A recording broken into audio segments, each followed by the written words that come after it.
Oke, Assalamualaikum warahmatullahi wabarakatuh. Waalaikumsalam. Terima kasih kedatangannya Pak Soekardi. Saya mau Sama-sama. menanyakan tentang kejadian-kejadian yang berlaku pada belakangan ini. Apa dampak kejadian ini untuk lapangan kerja di ke Indonesianya semuanya? Terima kasih Pak Ujung, eh, sebagai teman saya dan sebagai orang yang alhamdulillah mempunyai beberapa pengalaman.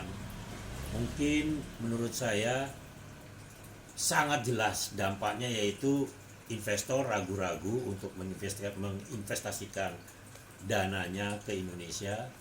Itu jelas. Lantas dampaknya lagi ekonomi melemah secara makro ya. Mungkin kalau secara makro mungkin pemerintah bisa memoles ya, mungkin nilai tukar yang bagus dan lain sebagainya.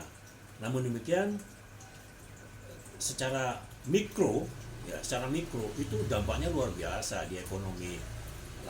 Contohnya UMKM takut berdagang di sekitaran situ karena banyak tempat-tempat yang dibakar dan sebagainya. Bahkan ada beberapa kota ya seperti itu. Mungkin menurut saya dampaknya jelas, investor ragu-ragu.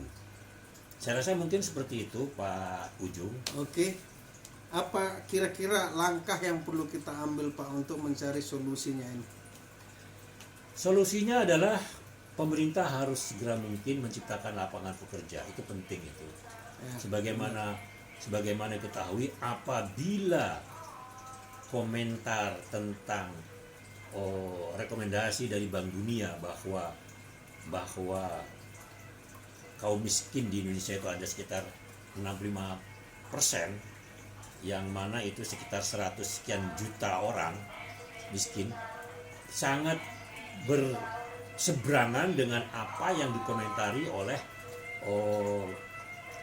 BPS ya, yang mana BPS hanya mengomentari sekitar di bawah 5% ya, atau 2%, bahwa itu yang mana sekitar 20-an juta orang menganggur.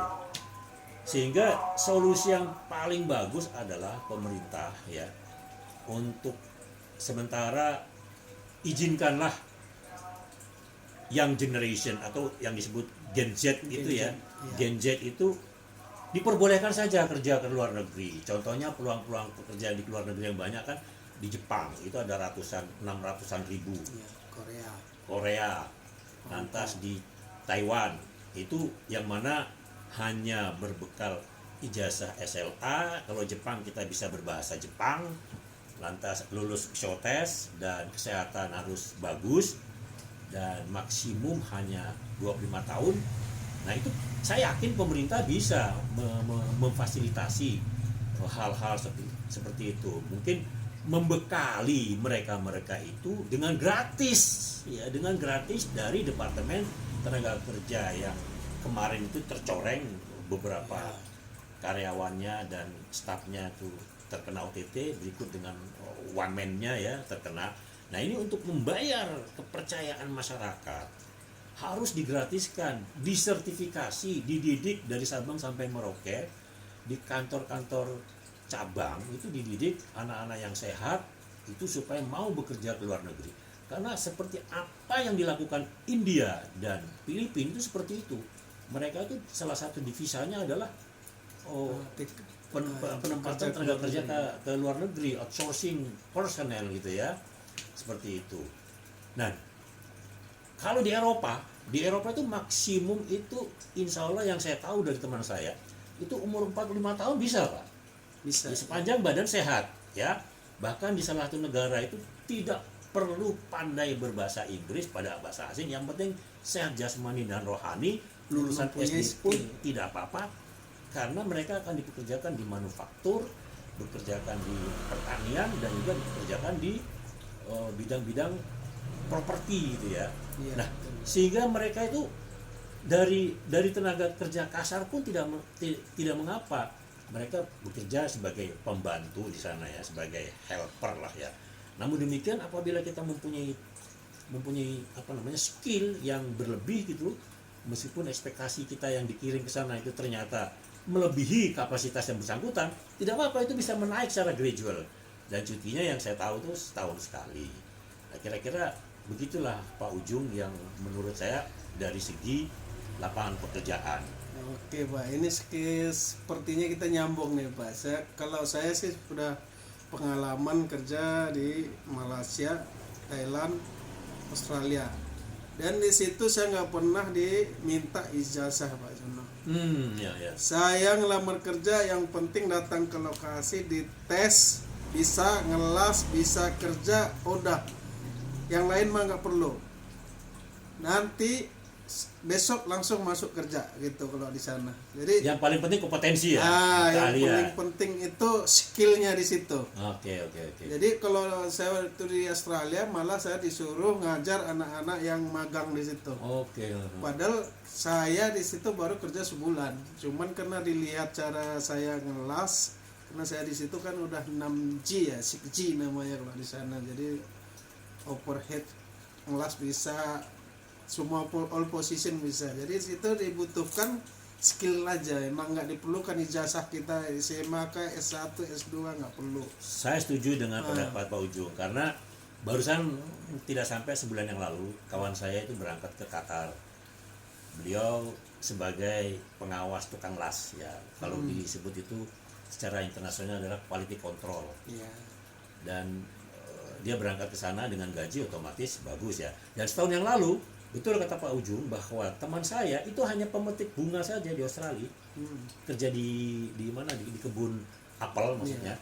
Itu gajinya dia telepon saya sekitar 40 juta dia menerima. Daripada di sini UMR paling tinggi itu kan Jabodetabek sekitar 5 juta. Itu sangat sayang sekali gitu ya.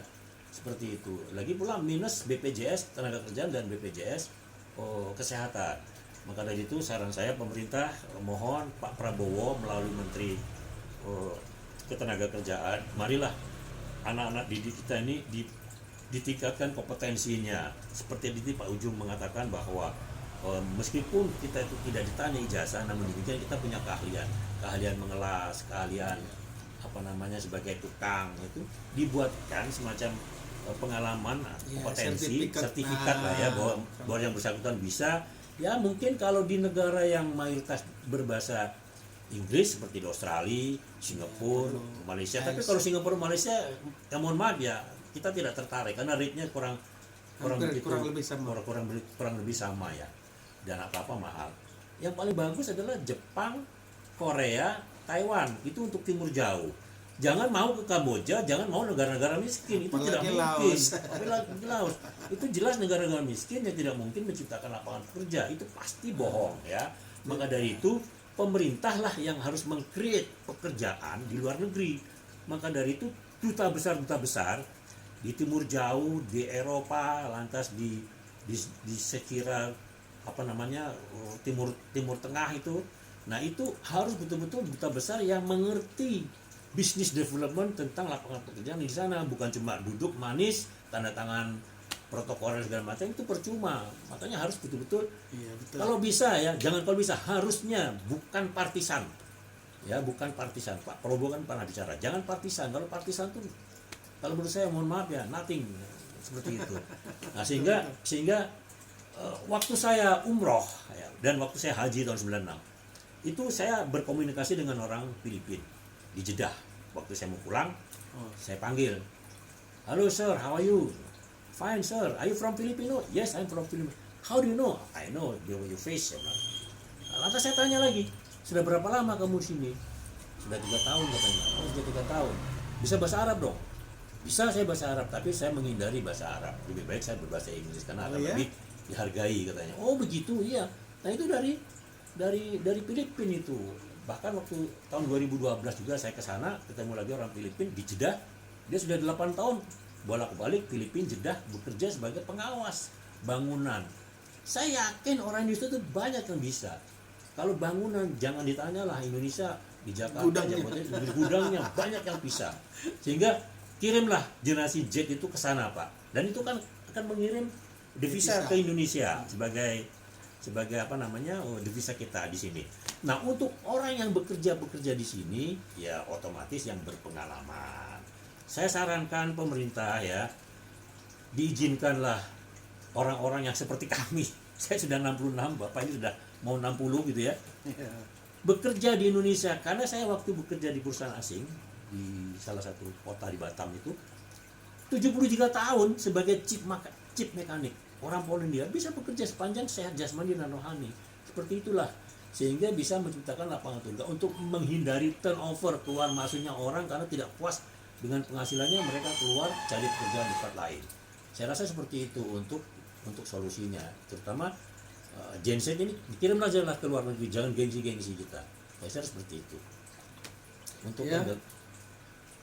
untuk mungkin sampai di sini dulu Pak Sukardi, mungkin lain kali kita bisa sambung lagi. Ya, terus saya banyak yang bisa kita bincang-bincangkan di sini. Ya, terima kasih. Dan saya kasih masukan lagi Pak Ujung ya ke yang terkait, instansi yang terkait ya. UMKM itu harus dibina, jangan dibiarkan begitu saja Pak.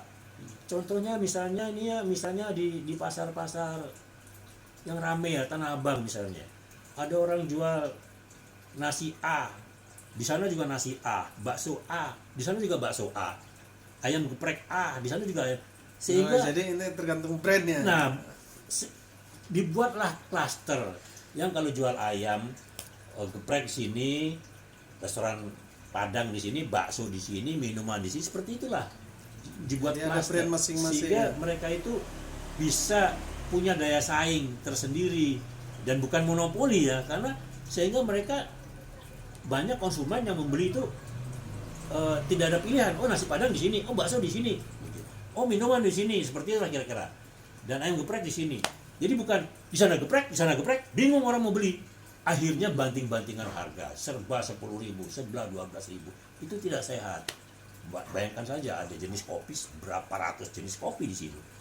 Amerika bikinnya kayak seperti di mall ya Pak ya. Iya, di Amerika itu apa? Kan ada satu produk Starbucks. Mohon maaf ya saya sebut namanya. Seperti itulah kira-kira.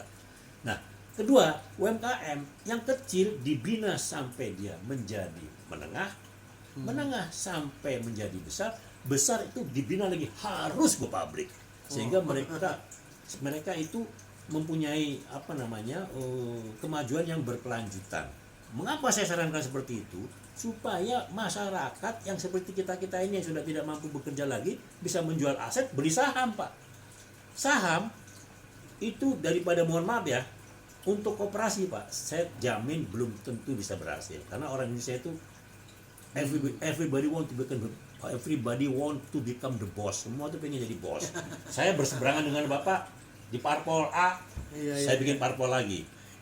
Itulah kira-kira. Nah, sebaiknya Golkar itu udah 3 atau 4 makanya sebaiknya bahwa di Malaysia narasi tentang pengertian saham ke masyarakat itu dari tahun 80-an Pak. Kita udah ketinggalan zaman bicara saham. Dari 280 juta orang, perusahaan yang go public cuma sekitar 1.000. Ya. Itu pun sahamnya naik turun. Bapak bayangkan saja seperti seperti asuransi Asabri bisa dikorupsi sekian triliun. Ya orang ragu kan mau masuk saham, mau beli saham seperti itu.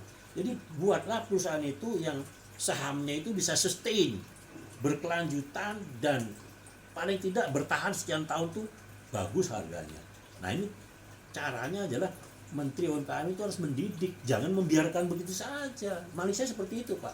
Saran saya seperti itu. Mungkin nanti kita lain kali bisa diskusi lagi tentang hal-hal yang menurut saya pemerintah harus mengambil tindakan seperti itu. Ya, mungkin nanti kita bahas lebih detailnya yang akan datang ya Pak. Ya. Ya, oke Pak, terima kasih atas waktunya. Sama-sama Pak Ujung. Selamat sore. Lain kali kita bicara lagi. Oke.